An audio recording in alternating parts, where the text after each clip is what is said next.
గతానికి సంబంధించి బాధ్యతలకు సంబంధించి సేవా పరిచర్యలో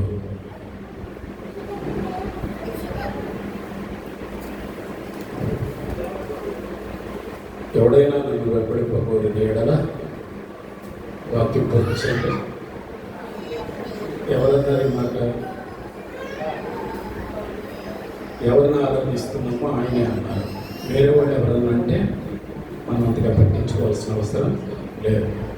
ఎవరైనా నన్ను వెంబడింపబోని ఎడల పూర్తి చేయకపోయి మనతో చెప్పండి ఒకసారి. అది తెలవకపోతే మన ఆరాధన, మన ప్రార్థన, మన విశ్వాసపు జీవితం కూడా మనం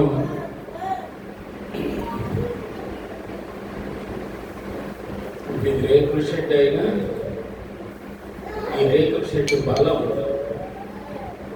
దీని పునాది మీద ఆధారపడి ఉంటుంది.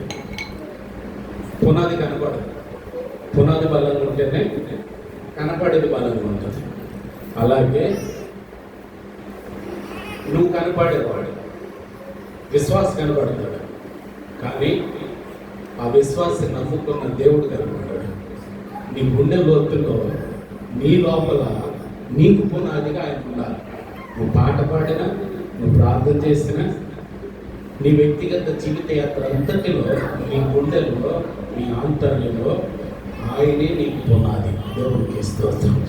అప్పుడు నా ప్రభు చెప్పిన మాట ఏంటో తెలుసా? ఇసుక నెలలో కట్టుకున్న ఇంటికి, బండ మీద కట్టుకున్న ఇంటికి చాలా తేడా ఉంటుంది అని ప్రభు చెప్పారు.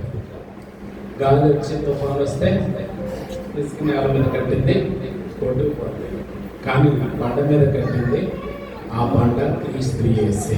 కాబట్టి మన ఫౌండేషన్ ఎవరి మీద ఉండాలంటే, మన పునాది ఎవరై ఉండాలంటే మన ఆంతర్యంలో, మన మనసులో మన పునాది, మన ఫౌండేషన్ ప్రభు వారే ఉండాలి.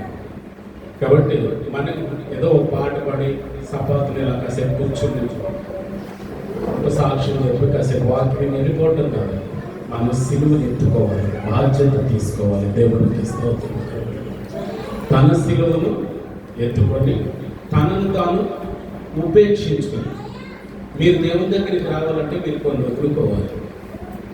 కొంత దేవుని కొరకు వదులుకునే లెక్క అయితేనే దేవుడు నిన్ను పట్టుకుంటాడు. దేవుడికి స్తోత్రం. సో దేవుని కొరకు కొన్ని వదులుకునే వారిగా మనం ఉంటే తప్ప దేవుడు మనల్ని వాడుకునేవాడుగా ఉండడు. కాబట్టి ఆయన కొరకు బాధ్యత కలిగి పనిచేయాలనేటువంటి కోణంలో దేవదాసులు ఈరోజు ప్రత్యేకంగా మాట్లాడుతున్నారు. అలాగే వారు పడుతున్నటువంటి నిజమే, ఆయన అసలు కాలు లేనట్టు కనపడాడు. ఆయన చెప్పేగా తెలియదు కొంతమంది నిజం చెప్పాలంటే. అయినా సరే ఎండనక వాననక తిరుగుతూనే ఉన్నారు. ఆయన ఏదేమైనప్పటికీ కూడా మంచి ఆరోగ్యం ఇచ్చి, నిజంగా ఆరోగ్యం కూడా బాగుంటున్నాడు. ఆయన 1 గంట 2కి ఆయనతో పట్టినది కూడా నిజం చెప్పాలంటే మరి అంత ఓపిక ఆయనకి ఆ దేవాదేవుడు అనుగ్రహించారు. దానికి తగిన ప్రతిఫలం పరలోకమందు దేవుడు సిద్ధం చేయండి. అవునా? ఓకేనా? టైం అయింది కాబట్టి మంచి పాట పాడుకున్న తర్వాత ప్రార్థన చేసుకుని ముగించుకుంటాం.